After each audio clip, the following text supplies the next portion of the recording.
Hey guys, I'm Greg. And I'm Ashley. And this is the Living and Learning Podcast.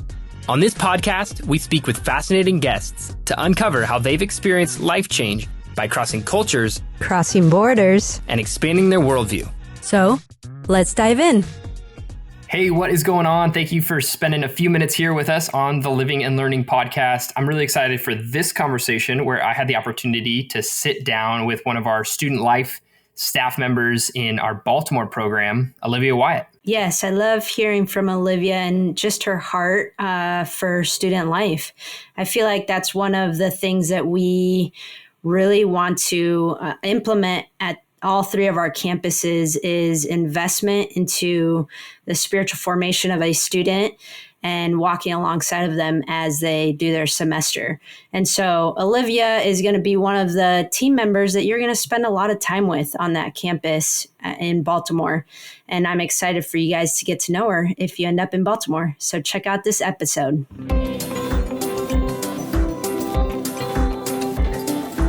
Hello, Olivia. I'm so excited to sit down with you today. I'm sitting with Olivia Wyatt. She's a resident coordinator for Baltimore Urban Studies, which is a campus, a Christ-centered campus for public health, reconciliation, and transformational learning. Yeah. Thanks for taking time today. Absolutely. Cool. Yeah. Cool. So today we're going to be talking a bit about student life. Since you're a resident coordinator, we're going to be touching down on some of your life experience, a bit about what happens with students and resident coordinators in Baltimore Urban Studies. And then you guys ran a program this past summer with a few students. And so we're going to hear some stories from that as well. So excited to connect with you today. Yeah, sounds good. Awesome. Well, Baltimore Urban Studies is a really special and unique program dealing with a lot of issues in American issues. Yeah. As you've kind of begun your journey of, just kind of discovering an American story as well as a global story for justice, could you share maybe a time in your life that really was foundational in kind of your own journey? Yeah. So I think one of the most formative times in my journey thus far was the summer of 2013. In college, I was involved with InterVarsity Christian Fellowship, and they run a program called the Global Urban Trek, which takes groups of college students into urban slum communities around the world and spends a summer kind of wrestling with questions of what do I do with my time, my resources, my career, my education. How do we recognize our own power and privilege? What do we do with that? What is God inviting us into with that? So I spent the summer in Cairo, Egypt, and wrestled with these questions, and it was a really formative time. And I knew that I was studying nursing and I was going to be a nurse, and it was just a helpful space to process these questions of how do I pursue healthcare in a way that is partnering with God in God's redemption in the world. How do I use that in a way that's honoring to my global sisters and brothers and my own community? Yeah.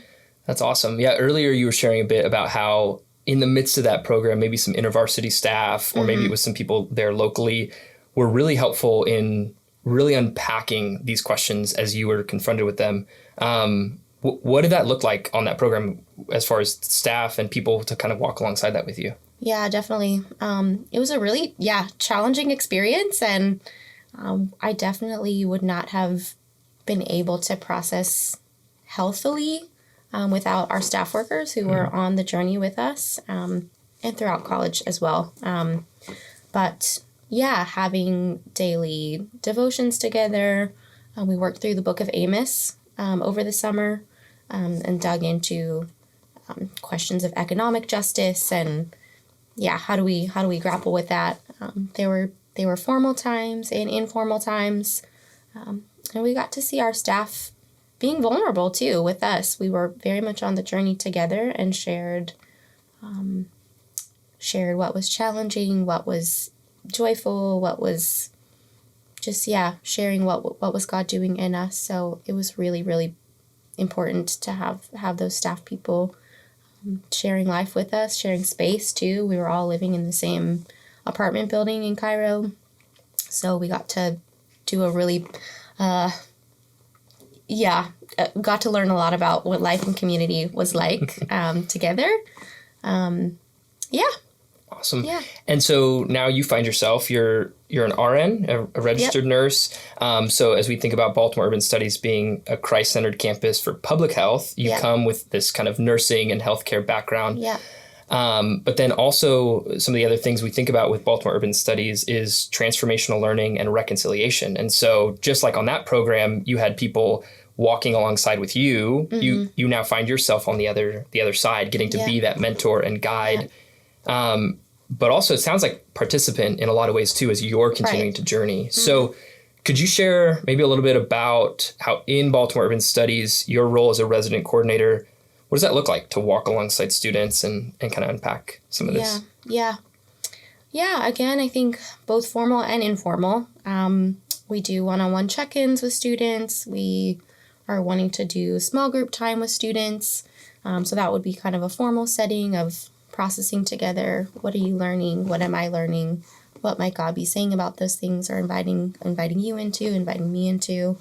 And then also informal times of meal sharing and movie nights and times in the park and all of those things together. Again, I think that mutuality of being able to listen to one another, with one another. I think that's a healthy and important balance of self-disclosure and vulnerability and, sharing the journey together. I think a lot of times education can take the format of there's a person up front talking to people there. And what I'm hearing is very much like dialogue and life on life. Really quick, just so people know, what is the campus like? I mean, what is the facility like? Where are students staying? What's that setting? Yeah, we are in the heart of Baltimore City, in Johnston Square, which is not too far from Johns Hopkins University. We moved into a building that was already occupied by Helping Up Mission. They were moving out. A long story, but we inherited this building. It also has deeper history than that. Really beautiful and amazing space. So it's 3 floors, bunk beds, offices downstairs, a kitchen, dining room, patio space. So it's a really beautiful building to host students and to have that shared life space. Yeah. Very cool. So right in the city center with 3 stories and housing and classroom space and meal space and offices and it's there. And do you live on site? I do. Resident coordinators live on site with students. And so, that's awesome. Okay, this past summer, 2022, you guys got to run a term with a handful of students. As you kind of began to have this conversation with students, were there any aha moments? Was there anybody who, as they were kind of walking through this, maybe discovered something new about themselves or about our history here in the U.S.? Were there any cool moments that came out of the summer?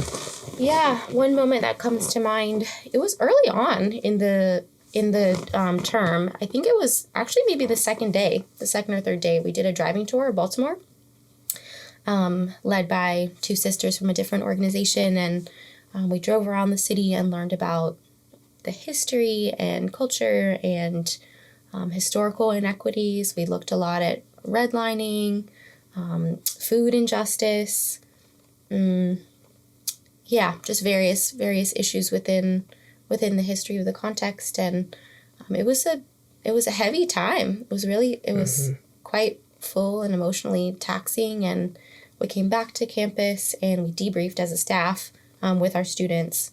And one of our students just started weeping. It was a really vulnerable and raw time of like feeling the weight of the injustice that historically has been present and still is present in the city of Baltimore. So that student got to share really openly And we got to share that space with that student, and we're honored to enter into their processing. And one of the key things I think about the bus is the spiritual formation component with our students throughout the semester. How do we process with them? How do we engage with God? What is God saying as we have these experiences, this action reflection pattern, and introducing different spiritual disciplines that help us make sense of what's happening. And one of those is lament. So we were able to kind of introduce some of those practices with our students. Like, what do we do with things that are deeply wrong? Like, this is not God's intention for our communities, for our cities. So we got to engage in lament together, and then revisit that throughout the program. Yeah. That's awesome. Yeah, I think what I'm hearing a lot of is creating space, creating space to sit with heavy stuff, to sit with good stuff, to sit with celebration, to sit with just all the things. And so, I think as I've had a chance to hear some of your story even before this and others on the Baltimore Urban Studies staff, I think that idea of creating space to have conversation, I think a lot of times that's where life change can happen. So, so Olivia, to action too. Yes. Like, in that lamentation and sitting with that, deep brokenness, what is God inviting us into in that, and how do we go there together? I think that's a key piece. We don't want to stay there. Yeah. No, So we become aware. Yeah. We acknowledge, and in the acknowledgement, lament, and then move to action and repeat. So, hey, thank you so much for taking some time today to have a conversation, to share with students and staff and other community members a little bit more about what student life and mentorship and discipleship looks like in the bus. So thank you. Absolutely. Thank you so much. All right. Yeah. Thank you, Olivia, for sitting down with us this week to chat about student life in Baltimore. Excited for all those students that are going to hang with you as they join your program. You can catch us on our next episode as we chat with Tiffany Ho about her experience in Ecuador and how that's impacted her in her life today. Do us a favor and subscribe to this podcast and give us a like, and tune in to our next episode.